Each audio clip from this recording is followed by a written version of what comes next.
If you've ever felt like your willpower is a muscle, guess what? You're spot on.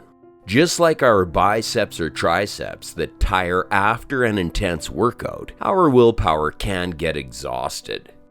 Remember the last time you were on a strict diet and walked past a bakery? The smell of freshly baked cookies wafting through the air, almost calling out to you. You might have resisted once or twice, but that cookie might as well have had your name on it by the third time. This is your willpower muscle showing signs of wear and tear. Every time you resist that tempting cookie or force yourself to focus on a tedious task, you're flexing that willpower muscle. And like any muscle, it can only take so much before it needs a break. Let's think about a day in the life of a leader, making crucial decisions from dawn till dusk. By the end of the day, even the simplest choices like what to eat for dinner can seem daunting. Isn't it intriguing that the same internal force that empowers us to achieve great feats can also be our downfall in seemingly simple tasks? This fragile nature of willpower is something we all face. Recognizing it, understanding its limits, and navigating it can be our secret weapon in the quest for a better, more disciplined self. In this video, you will learn how willpower can be harnessed and strengthened to make the changes in your life you've always wanted to make. What if we told you there's a way to recharge your willpower muscle and even boost its endurance?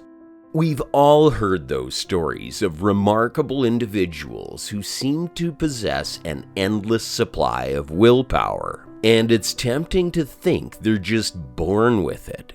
But in reality, willpower isn't strictly a genetic gift. It's more like a skill you can sharpen and enhance with the right techniques. Take posture exercises as an example. Something as simple as sitting up straight consistently can have ripple effects on our overall willpower. This act, seemingly unrelated to decision-making or self-control, challenges us in subtle ways, making our willpower muscle work and, over time, grow stronger. It's like taking your willpower to the gym. Now, while regular practices and forming habits can build up our willpower, there's also something crucial that fuels it: glucose. Consider glucose as the energy drink for your willpower. So, when you're feeling low on willpower, it might just be your brain signaling for a glucose top-up. But here's the real twist. While willpower is powerful, it isn't always the only tool in our arsenal.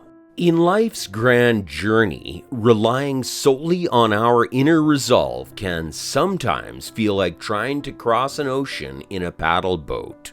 No matter how determined we are, we might need more than just our raw willpower to get to the other side. Recognizing the moments when our willpower might waver is the first step. It's not about admitting defeat, but rather acknowledging our humanity. And in these moments, having a strategy can make all the difference. Think about your biggest temptations. If you know a particular route home passes by your favorite fast food joint, why not take a different route? Sometimes, avoidance isn't a sign of weakness, but a strategic play. Another powerful tactic is sharing our goals. How about declaring your fitness goals to friends, family, or even on social media? Suddenly, you're not in it alone. There's a whole community cheering for you, and that support can be reinforced when your willpower starts to wane. Speaking of communities, there is another interesting world where external factors play a significant role in our self-control. the world of religion and tight-knit communities. Regardless of personal beliefs, there's something undeniably compelling about how religious teachings or community norms can act as external regulators of behavior. Whether it's the watchful eyes of deities or simply the shared values of a community, these external forces often guide actions in ways that raw willpower might not. For example, individuals in religious communities often find strength in collective beliefs, enabling them to make choices they might have struggled with alone. Similarly, organizations or groups that thrive on collective willpower, like Alcoholics Anonymous, leverage the power of community. Members draw strength from shared experiences and collective determination, turning peer pressure into a force for good. While our internal willpower is a formidable force, an entire world of external influences can bolster our resolve, helping us navigate life's challenges with even greater determination. With these external anchors in mind, let's journey into a realm where the seeds of willpower are often first sown: the world of parenting. Raising a child is perhaps one of our most complex tasks. In this endeavor, parents often grapple with a significant question. Should we focus on nurturing our child's self-esteem or on honing their self-discipline? It's a modern-age dilemma. We've all seen it. The heartwarming scenes where parents shower their children with praises, aiming to instill confidence. While there's undeniable merit in boosting a child's self-worth, relying solely on it presents a challenge. A child brimming with self-esteem but lacking discipline may find it harder to navigate obstacles or handle setbacks. That's where the art of instilling self-control comes in. Imagine a household where consistency reigns. Rules are clear, achievements are celebrated, and missteps are met with fair consequences. Children learn the importance of perseverance, patience, and responsibility in such an environment. More than just obeying rules, they're equipped with the tools to face life's myriad challenges head-on. This doesn't mean you start being strict or suppressing a child's individuality, but about striking a delicate balance where children understand the value of hard work and appreciate the joys of achievement, yet are grounded in the realities of responsibility and consequence.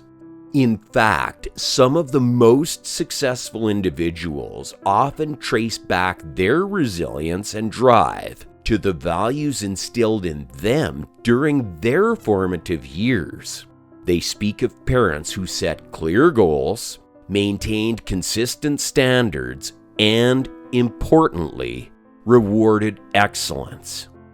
However, there's one challenge that many of us face where even giants of willpower can fail: dieting. Before we explain why this exact test of willpower often feels so challenging, please give this video a like if you find it helpful. Now, for many, dieting is more than just a passing New Year's resolution. It's a test of willpower that sometimes feels challenging. And what's intriguing is that even those with seemingly unbreakable resolve can find themselves ensnared in its challenges. So why is it that dieting specifically seems to defy our strongest will? At first glance, it might appear to be a simple equation: eat less, move more. Yet, as many can attest, the reality is far more intricate. Firstly, our bodies have evolved over millennia with survival mechanisms designed for times of scarcity. When we cut down on our food intake, especially on certain essential components, our bodies, in their wisdom, start conserving energy. It's a throwback to times when food was uncertain and our biology wanted to ensure we had enough reserves to survive the lean periods. This means that even when we're cutting calories, our bodies might be working against our weight loss goals, holding on to every bit of fat they can. Then there's the challenge of specific dieting strategies. Some popular diets advocate for drastically reduced carbohydrate intake, emphasizing that minimizing sugars and starches is key to weight loss. Yet, as we've discussed, glucose, a type of sugar, plays a pivotal role in powering our willpower. When we're low on glucose, not only is our energy sapped, but our ability to resist temptations dwindles. Add to this the barrage of food cues around us. Tempting advertisements, social gatherings centered around meals, and the sheer accessibility of food in many countries around the world in modern times. All these factors converge to make dieting a monumental challenge. While dieting might seem straightforward, it's a complex interplay of biology, environment, and psychology. Understanding this can help us approach weight loss with more compassion for ourselves, recognizing the myriad forces at play and strategizing accordingly. Now we're curious to know your thoughts. Share them with us and our Better with Books community. Have you personally experienced the transformative power of strengthened self-control? Comment below and be sure to subscribe.